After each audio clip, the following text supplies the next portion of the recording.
Welcome, all space detectives. We're going to need your help to solve this mission. NASA has had many missions in the past. They've led us into space, to the moon. We have people stationed on the International Space Station. But this mission takes the cake.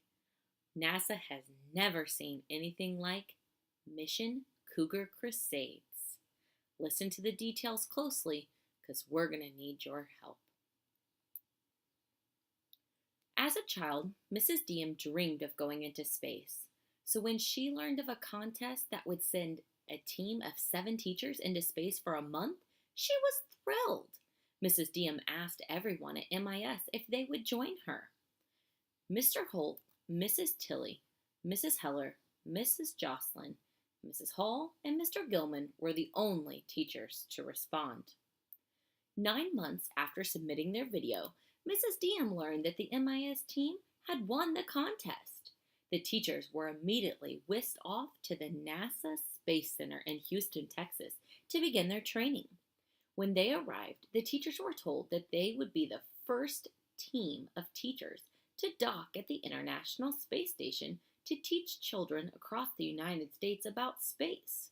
When they were also informed that due to flight crew having to transport an extra flight engineer and mission specialist to the space station, that only 5 teachers from their group would be able to make the journey. The teachers with the highest scores at the end of their training would be chosen. The other 2 teachers would be left on Earth and not allowed to go into space. After the orientation, the teachers were split into 2 groups. Mr. Holt, Mrs. Diem, and Mrs. Tilley all were on Team Asgard. Mrs. Heller, Mrs. Hall, Miss Jocelyn, and Mr. Gilman were all on Team Druidia. Team Asgard and Team Druidia were escorted by the pilot and payload commander into the training center where each were given their own flight gear and a room. That night at dinner, the teachers discussed the news that they had received earlier. Mrs. Diem was devastated at the thought that she might not be able to go to space, and Mr. Gilman offered to be the one left behind if she was cut. The next morning, Team Asgard began their training in land and water survival, while Team Druidia went into the motion-based trainer that simulates the vibration, noise, and views that they would experience during a shuttle launch and landing. Mr. Holt excelled in the land and water survival training, and Mrs. Hall was crowned the Queen of Speed as she lasted the longest in the motion-based trainer simulation. While eating lunch in the cafeteria, Mrs. Tilley received a text from her daughter stating that the tour to the United States had been moved up the day after the space shuttle launch. Mrs. Jocelyn and Mrs. Hall tried their best to comfort Mrs. Tilley, but she was devastated that she would miss out on seeing and riding with her favorite biker, Lance Armstrong. Just as Mrs. Tilley got up to get another pudding, the payload commander entered the cafeteria and informed the teachers that they needed to follow him to the simulated space cabin. Both teams were escorted into the space cabin and were told that they would be spending the next 48 hours living and working in a simulated shuttle cabin, and that they would be monitored to make sure that they could handle tight spaces and didn't develop claustrophobia or space madness. He handed Mrs. Hall a binder and he left the cabin, sealing the door behind him.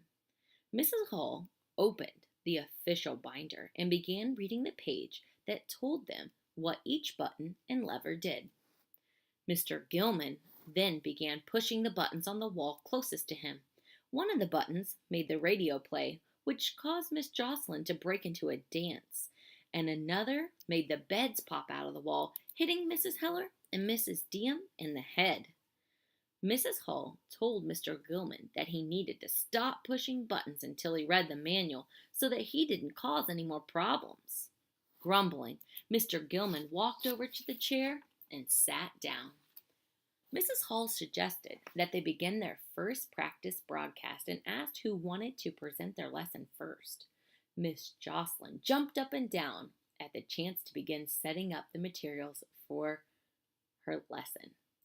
Just as Miss Jocelyn began speaking into the camera, the lights in the cabin went out and sirens began to blare. Mr. Holt began pacing in front of the beds.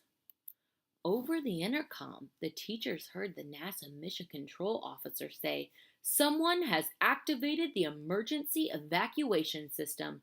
You must find and press the green button located on the west wall." After several minutes, the lights came back on and sirens stopped. Mrs. Heller had located the button and also discovered that someone had cut the wires to the video equipment. Just as Mrs. Heller and Mrs. Hall were looking over the wires, Mr. Holt began to scream.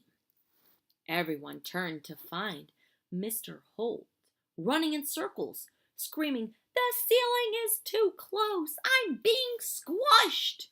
After a few minutes, he ran over to the sealed door and began pounding on the door, begging to be let out. The Mission Control Officer opened the door, and the two doctors, dressed in white lab coats, escorted Mr. Holt away. The teachers later learned that Mr. Holt had succumbed to space madness, and he would not be allowed on the shuttle. Upon hearing the news, Mr. Gilman stated, "Now we are down to 6. Only one more teacher to go." The next morning, the teachers worked as a team to rewire the video equipment so that they could complete their mission. Once the video equipment had been repaired, Mrs. Heller went to gather her supplies and noticed that all the equipment had been destroyed. The microscopes were broken into pieces, and all the models she had brought had been smashed. When she asked what happened, everyone said that they didn't know. When the payload commander returned to the space cabin that evening, he informed the team that Mrs. Diem would not be able to join the space shuttle as she was too short to stay restrained in her seat when the shuttle was launched. Mrs. Diem began to cry and ran out of the room. The payload commander then told Mrs. Hall, Mrs. Heller, Miss Jocelyn, Mrs. Tilley, and Mr. Gilman that they needed to return to their rooms to prepare for the shuttle launch the next morning. When the crew arrived for the shuttle launch the next morning, they were placed in their flight gear and taken to the tower for the shuttle entrance. They were buckled into their seats and ready for the historic flight when they heard mission control on the intercom. The shuttle's computer system was not responding to the signals being sent from mission control. Mrs. Heller asked the pilot what this meant, and he said that if the computer engineers were not able to fix the issue, the mission would be stopped. The MIS team sat in their seats, anxiously awaiting the takeoff, when they felt the shuttle begin to shake. The pilot said that mission control was successful in reestablishing the computer connection and that they would begin the countdown shortly. 10. Mrs. Jocelyn began singing. 9. Mrs. Heller reached for Mrs. Hall's hand. 8. Mrs. Tilley began to rock back and forth. 7. Mrs. Heller began to take deep breaths. 6. Mr. Gilman began to giggle with excitement. 5. Mrs. Hall squealed. 4. Miss Jocelyn told the pilot that she needed to use the restroom. 3. Mrs. Tilley began to chant, "I am on my bike. I am on my bike." 2. Mr. Gilman hugged his stuffed unicorn. 1.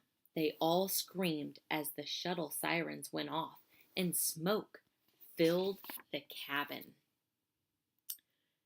After the NASA astronauts and the MIS team were removed from the shuttle, they were escorted into separate rooms for questioning. Someone had tampered with the flux capacitor, causing the sprockets to catch fire and the shuttle cabin to fill with smoke. Which of these teachers would do such a thing? We need your help to solve this case.